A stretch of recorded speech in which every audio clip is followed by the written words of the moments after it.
जय हिंद, जय भारत। मेरे प्यारे दोस्तों, मैं उम्मीद करता हूं कि आप सभी अच्छे होंगे। सभी को मेरा प्यार भरा नमस्कार। इस वीडियो में आज हम डिस्कस करने वाले हैं राष्ट्रपति की पावर्स और शक्तियों के बारे में, जो भारतीय संविधान द्वारा दी गई हैं उसको। एग्जाम के पॉइंट ऑफ व्यू से ये काफ़ी मोस्ट इंपॉर्टेंट आपका टॉपिक है, काफ़ी महत्वपूर्ण स्थान रखता है।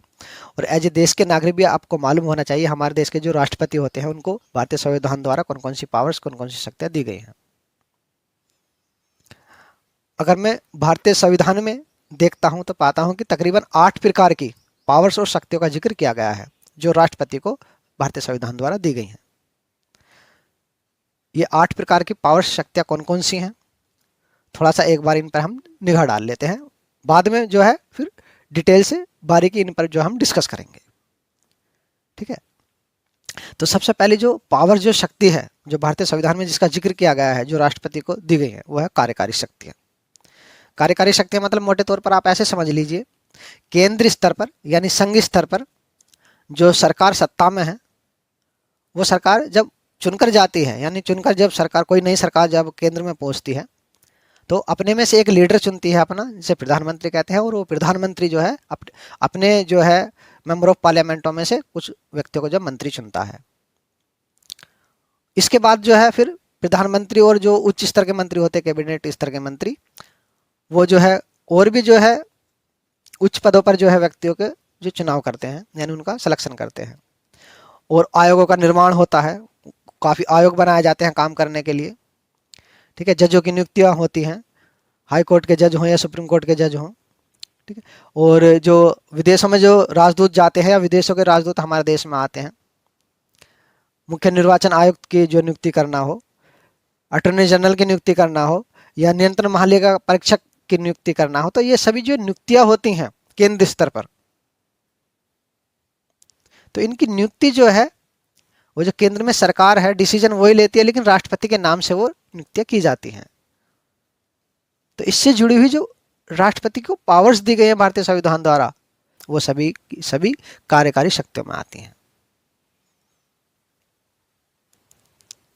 ठीक, ये मोटे तौर पर मैंने आपको बताया है, मोटा मोटी। डिटेल से मैं आपको जानकारी प्रोवाइड कराऊंगा कि इनसे जुड़े हुए आर्टिकल कौन कौन से हैं और डीपली जानकारी वो क्या है, हर एक स्टेप में आपको जो है डीपली लेकर चलूंगा। आइए इससे नेक्स्ट जान लेते हैं। कार्यकारी शक्ति से नेक्स्ट जो भारतीय संविधान में जिस पावर, जिस शक्ति का जिक्र किया गया है, वो आपकी विधायी शक्ति। विधायी मतलब कानून बनाने से संबंधित। आप सभी जानते हैं कि हमारे भारत देश की जो संसद है वहाँ पर कानून बनते हैं, संविधान में संशोधन भी होते हैं। तो कानून बनाने से संबंधित जो भी पावर्स राष्ट्रपति को दी गई हैं, वो सभी की सभी पावर्स, जो सभी की सभी शक्तियां विधायी शक्तियों में आती हैं। ठीक है, और इसके नेक्स्ट है आपकी सैन्य शक्ति। सैन्य शक्ति आप सभी जानते हैं, हमारे देश में उच्च स्तर पर 3 तरीके की सेनाएं हैं, थल, जल और वायु।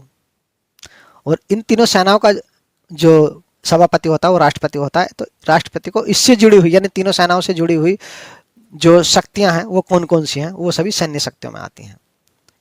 और इससे नेक्स्ट आपकी आती है जो भारतीय संविधान में दी गई है, वो न्यायिक शक्ति, राष्ट्रपति की न्यायिक शक्ति।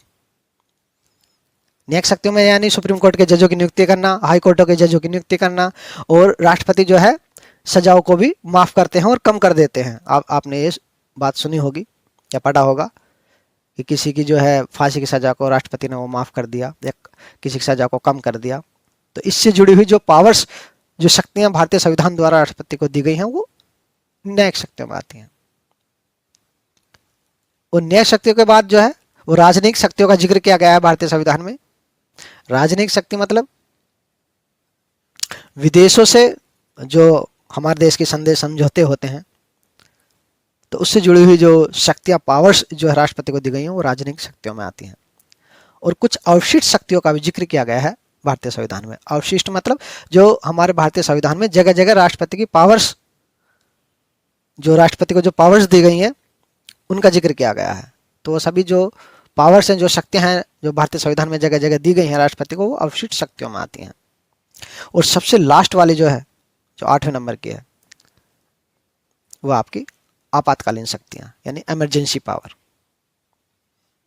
3 तरीके की इमरजेंसी पावर जो है राष्ट्रपति को दी गई हैं। इनसे जुड़े कौन कौन से आर्टिकल हैं, कौन कौन सी इमरजेंसी पावर हैं, और किस तरीके से जो राष्ट्रपति के से जुड़ी हुई जो पावर्स हैं, जो शक्तियां हैं, वो किस तरीके से काम करती हैं, इसका हम जो है बाद में जिक्र करेंगे डीपली। ठीक है, तो मोटे तौर पर मैंने मोटा मोटी आपको बताया कि जो राष्ट्रपति से जुड़ी हुई लगभग जो ये 8 तरीके की शक्तियां हैं वो कौन कौन सी हैं।